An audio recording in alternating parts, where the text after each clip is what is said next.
Hey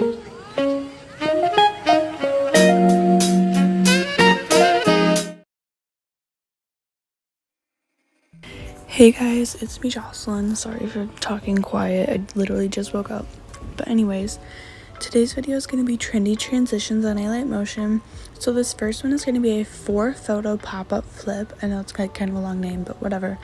I did do this in another previous video, but I realized that I did it wrong. And this one I've been seeing used a lot lately, like in some huge editors edits. And it just kind of came out of nowhere at the beginning of like, I don't know, March or like late of February. So yeah, let's just get started. So first off, you're gonna want to have one photo underneath. This photo right here, the one of her in the blue jacket, isn't gonna do anything. It's just gonna sit there, so you don't need to mess with that. But you want to go ahead and add on 2 photos on top. I'm gonna go ahead and make mine a little bit smaller, make them just like 600, just so you can see. They're kind of like they're kind of filling up the entire screen right now, as you can see. So just go ahead and fit them to whatever it like works best for you. I'm just gonna keep them at this. Now what you're what you're gonna do is go ahead and tap on the photo, add 2 keyframes, one at the beginning and one in the middle, not at the end but at the middle instead. Now go back to your first keyframe. Oh sorry, I added them in the wrong place. You want to do this in the zoom in panel, and on the first keyframe just zoom it all the way out like this. And then just do kind of fast-ish graph, because if you don't, it's gonna look a little bit weird. So just try to do a fast one if you can, like if that's possible. I'm just gonna go ahead and copy this and then just do the exact same thing to your second photo. Also, if your photos aren't lined up like perfectly, that's okay. No one's really gonna notice, like in the midst of your edit. No one's gonna say, wait, those 2 photos weren't lined up or anything. So you shouldn't have to worry about that. So now that you have these 2 done, what you want to do is go ahead and add on your second photo. That's going to appear right here. You're going to duplicate it and it's going to appear in these corners, these empty little squares right there. So go ahead and add that on. I'm pretty sure it is this one right here. So I'm going to go ahead and just make that one 600 as well. You're usually going to want to keep these around like 550 or 600 for the size, just so they all fit perfectly together. And then what I do is I just duplicate it and then move it up to the corner, just so I don't have to keep resizing them and everything. But also try to make sure that they're perfectly lined up as well. So now go ahead and tap on this photo and then go to add effect and then go to flip layer. Now just add 2 keyframes, one at the beginning, and you can keep this one till the end. Sorry, I have to extend my photos underneath. I don't know why I didn't do that already. Not very bright of me, but whatever. So now go ahead and you can flip it pretty much any way you want. It doesn't really matter as long as it's flipping inward like this. And then we're just going to add that same graph onto it. So this is what it looks like it just appears. So for this one, I'm just going to do it the opposite way that I did the first one. So I'm going to slide mine this way now, just like this. Also, you might hear birds tweeting. It's because it's very early in the morning and they just woke up with me. So yeah, so as you can see, that looks really cool, and it's just they kind of like appear out of nowhere. I think that's like my favorite thing. And if you have premium and if you want to add a little bit of a spice to that like transition, what you can do is go on to distortion and warp and then go to wave warp right here down at the bottom. You can add that on.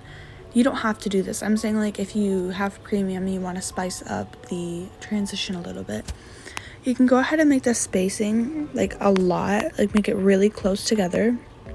This is almost duplicating a mini wave effect on Video Star, but it's on alight motion. So now you can go to magnitude, add 2 keyframes, one at the beginning and one at the end, and on the one at the end just turn it down all the way, and then you can add that same graph that you added earlier. So it looks like this. I'm gonna go ahead and copy this wave effect right here and then duplicate it on, not duplicate it, I'm gonna add it onto this photo right here. So as you can see, the photos are popping up and they're just like, they looks really cool. Now, I did add shadows onto the back of my photo just by adding a shadow, and I think it makes it look a lot better. So if you guys want to do that, you definitely can. Now, I'm just going to add motion blur onto all of them because it looks kind of stiff without motion blur and kind of ugly. So I'm just going to keep adding that, I guess. And this is the final result you should get. Gotta wait for it to load. This is the final result. I'm definitely going to start using this transition a lot more because it's like, I really like it, and it's not too hard to do either. It looks like you spend a lot of time on it, but you really only spend like 5 minutes on it. So yeah. So for this next transition, it originally started out as like a diamond type of mask thingy, but it does like, everybody's kind of changed the shape on it, so you can really just choose whatever shape you want. So I'm going to go ahead and copy this layer right here, and then I'm just going to delete it so we can focus on this one right here. So go ahead and duplicate your bottom layer, and on the top one, go to Effects, Add Effect. Then I'm just going to search these up because I'm too lazy to look for them. You want to add on Copy Background, and then add on Wipe. Okay, now on Wipe, go to End and turn it to 50.0%, or just 50% on the dot. That would work too. Then go to Effects and add on Mirror. And as you can see, it looks like this. So now go to your bottom layer that you haven't added any effects on. Add 2 keyframes, and on the second one, just go ahead and slide them apart like this. You can really do any type of transition you want that reveals this photo at the bottom. You don't have to do a mirror slide. I just like doing one. It's just my choice, my preference, I guess. I don't know. I'm going to slide it to the end so it's a little bit smoother. But you guys don't have to, you know? So now I'm going to go ahead and right at this like 40 second mark, I'm going to go ahead and add on my second layer right here. Now, you don't have to do anything with this one. Now, you can go ahead and choose whatever shape you prefer. I'm just going to do a square because that's what I usually do. Now, make sure this one is the same length as your other photos. And add on 2 keyframes, one at the beginning and one at the very end. And on the one in the beginning, zoom it in all the way as much as you like.